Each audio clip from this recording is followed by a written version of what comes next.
ध्यानामध्ये सुद्धा आपण अंतर्मनामध्ये आतमध्ये आतमध्ये खोलवर जातो, ज्याला तुम्ही फोर्थ डिमेन्शन म्हणताय. म्हणजे बरोबर. ध्यानामध्ये जो आपला जो एक खरं पोटेन्शियल असतं त्याच्यापर्यंत आपण पोचतो, नाही का? बरोबर. आता फक्त फरक असा असतो ना, की ध्यान म्हणा किंवा तत्सम विधी म्हणा, आज बऱ्याच संस्था आहेत, कळलं की नाही, बरीच शिबिरं आज होत असतात, लोक अनेक ठिकाणी जातात. पण ना सामान्य माणसाला ना 2-3 दिवस तो तिथे शिकवलेले टेक्निक करतो, त्याच्यानंतर तो सोडून देतो. समजा वेळ नाही. एखाद्या फॅक्टरीचा ओनर असेल, मुळात त्याला फॅक्टरीवर पोचायचं सकाळी 8 वाजता, त्याला त्याचा स्टाफ त्याची कामं बघायची आहेत. तर या गोष्टी सामान्य माणसाला ना तो काही दिवस करतो आणि सोडून देतो. तर सर्वसामान्य माणसाला जे ध्यान अपेक्षित आहे ते त्याच्या हॉरोस्कोपवरनं आपण देऊ शकतो. अच्छा, हां, की त्याला कुठलं सुटेबल आहे. सुटेबल आहे. त्याने कोणतं ध्यान करायचं हे त्याची कुंडली ठरवते. आणि सध्या जोपर्यंत मटेरियलिस्टिक इच्छा पूर्ण होत नाहीत तोपर्यंत तो आध्यात्मिक ध्यान प्रक्रियेकडे वळणार नाही. लक्षात आलं की नाही? किंवा जो टास्क त्याला दिलाय तो पण आपल्याला हॉरोस्कोपवरनं कळतो. किंवा बरेच जण म्हणतात ना, की मी कोणाचं ध्यान करावं किंवा कुठल्या देवाशी मी कनेक्ट व्हावं. म्हणजे कुलदैवत तर असतंच, तर ते सुद्धा आपल्याला पत्रिकेतनं कळतं का? 100% त्याच्यात. आणि खूप महत्त्वाचं म्हणजे आपलं कुलदैवत आणि कुलदैवत माहिती नसेल तर काय करायचं हे सुद्धा पत्रिकेवरनं ठरवता येतं. म्हणजे हॉरोस्कोपचे इतके उपयोग आहेत. कोणाची उपासना करावी, कोणाची उपासना, कोणत्या देवतेची उपासना. समजा एखादी व्यक्ती नास्तिक असेल तर त्याने काय करावं, ध्यान कोणत्या पद्धतीचं करावं. 116 पद्धतीचे वेगवेगळे ध्यान आहेत, मेडिटेशन्स आहेत, बेस्ड ऑन कुंडली. बेस्ड ऑन कुंडली. म्हणजे इतके पॅटर्न्स आहेत, जेवढे पॅटर्न्स तेवढं ध्यान. म्हणजे हा सुद्धा मला असं वाटतं की ते सायन्स आहेच आणि फार पुरातन कालापासून चालत आलेलं आहे. पण आता त्याचं थोडं कमर्शियलायझेशन झालंय आणि लोकांना इन्स्टंट रिझल्ट्स हवेत, नाही का? म्हणजे आता तुम्ही मगाशी वास्तुशास्त्राचा उल्लेख केलात, तर बरेच जण तुम्हाला बोलवत असतील की हे माझं ऑफिस आहे, मी नवीन उघडलंय, तर मग मला जरा वास्तुशास्त्राचं काय करावं सांगा. आता हल्ली प्रत्येक जण 2 BHK 1 BHK मध्ये राहतो, त्यामुळे अग्नी इथे असावा, पाणी इथे असावं. आपण तर काही चेंजेस करू शकत नाही ना. जे किचन आहे ते तिथेच आहे, जी पाण्याची टाकी जिथे आहे तिथेच आहे. मग अशा वेळेला मग वास्तुशास्त्रज्ञ येतात आणि मग ते सांगतात की ठीक आहे, एक काम करा तुम्ही, आता इथे असं एक चित्र लावा की धबधबा पडतोय, पाऊस आहे, किंवा काही असं चित्र लावा. कोणी सांगता आरसा लावा. तर अशा छोट्या छोट्या गोष्टी करून आपण ते रेमेडीज सांगतात.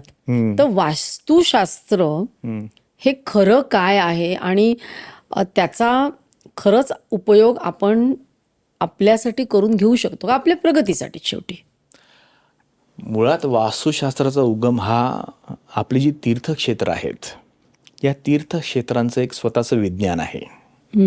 प्रत्येक तीर्थक्षेत्र तुम्ही बघितलं किंवा कुलदेवतेचं स्थान तुम्ही बघितलं तर त्याची जागा ही निवडलेली आहे. हजारो वर्ष जुनी ती आहेत.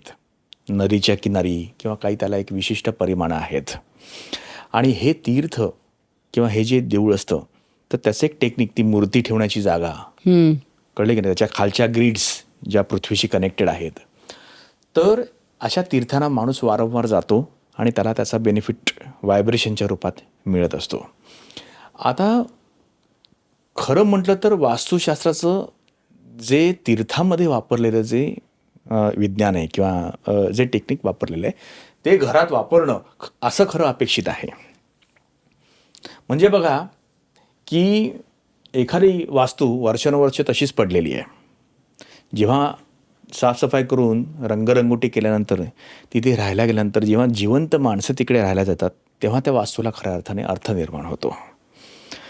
आणि भारतीय वास्तुशास्त्रामध्ये असे उपाय आहेत की मुळात तुमच्यापासून ते सुरू होतात. म्हणजे उदाहरणार्थ बघा, आता मगाशी म्हटलं त्याप्रमाणे मन म्हणजे काय असा आपण विचार करतो. त्याचं एक वैज्ञानिक उत्तर 2 देता येतील. एक म्हणजे ब्रेनमध्ये केमिकल तयार होतं आणि दुसरं म्हणजे वेव्ज. बरोबर की नाही? मनात विचार निर्माण झाले की ब्रेनमध्ये केमिकल तयार होतं आणि वेव्ज म्हणजे विजन. मग तुम्हाला जे समोर दिसतं किंवा तुम्ही जिथे राहता, ज्या घरामध्ये राहता, त्या घरालाच तीर्थ बनवण्यासाठी काय करायला लागेल ते खरं वास्तुशास्त्र. आणि मी ज्या पद्धतीने वास्तुशास्त्राचा म्हणजे माझ्या गुरूंनी जे मला शिकवलेलं आहे त्याच्यामध्ये जे तुम्ही जसं तुम्ही समजा तिरुपतीला जात असाल, एखाद्या व्यक्तीचं तिरुपती बालाजी हे कुलदैवत असेल तर त्या पद्धतीचं स्थान त्या घरात निर्माण करणे ही त्याची सगळ्यात मोठी गरज असते. आणि कुलदैवत माहिती नसेल तर मग इतर उपाय असतात. तर त्या वास्तूची एनर्जी लेवल जी आहे ती वाढवणे, कळले की नाही, त्याची एनर्जी स्पंदनं जी आहेत ती उच्च प्रतीची स्पंदनं वाढवण्यासाठी त्यात काही वस्तूंचा वापर केला जातो. कळले की नाही. त्या वस्तू फार वेगळ्या असतात माझ्या पद्धतीप्रमाणे. मी उदाहरणार्थ आता त्रिशूळ मानला वाटत तुम्ही कुठल्या वास्तूमध्ये बघितलं असेल. एक उदाहरण तुम्हाला दिलं मी. तर आणि ते सुद्धा कस्टमाइज आहे. असं असूच शकत नाही की स्पेसिफिक काही 2-4 गोष्टी अगदी सोडल्या, कळलं की नाही, तर प्रत्येक व्यक्तिगणिक त्याचं वास्तुशास्त्र बदलणार. कारण प्रत्येक व्यक्ती वेगळी आहे, त्याची कुंडली वेगळी आहे. आलं की नाही लक्षात. म्हणजे एकमेकांशी ते संबंधित आहे, निगडित आहे. एखाद्या व्यक्तीला 5 स्टार हॉटेलमध्ये गेल्यानंतर बरं वाटतं, एखाद्या व्यक्तीला देवळात गेल्यानंतर बरं वाटतं. प्रत्येकाला सांगितलं देवळातच बसायचं तर ज्याला हॉटेल आवडतं तो म्हणाल काय सगळं केलं पण काय मजा नाही तेवढी. त्याचा रंग वेगळा आहे ना, त्याचा तो जॉनर वेगळा आहे ना. ज्याला 5 स्टार हॉटेलमध्ये जायचं आहे त्याला तसंच वातावरण तुम्हाला द्यायला लागेल. कळलं की नाही. मी त्याला कितीही तुम्ही महागडं देऊळ दिलं आणि सांगितलं हे आहे, हा आदर्श आहे आणि असंच करायचं, हीच परंपरा आहे, तसं नाही चालणार. व्यक्ती तितक्या प्रकृती, आणि हेच तर आपल्या सनातन धर्माचं अत्यंत मोठं वैशिष्ट्य आहे, ॲक्सेप्टन्स आहे बेसिकली. मग वास्तुशास्त्रसुद्धा त्या व्यक्तीच्या समस्यांपासून सुरू होतं. त्याला काय अपेक्षित आहे, मग त्यात त्याची कुंडली आली, त्याची डेट ऑफ बर्थ आली, वैदिक संख्याशास्त्र आलं, त्याचं वास्तुशास्त्र त्याला कशा पद्धतीचे रिझल्ट हवे, तसं अगदी मोजकं असे बदल आपण त्या वास्तूमध्ये सुचवतो. ही क्लिप शेवटपर्यंत बघितल्याबद्दल खूप खूप धन्यवाद.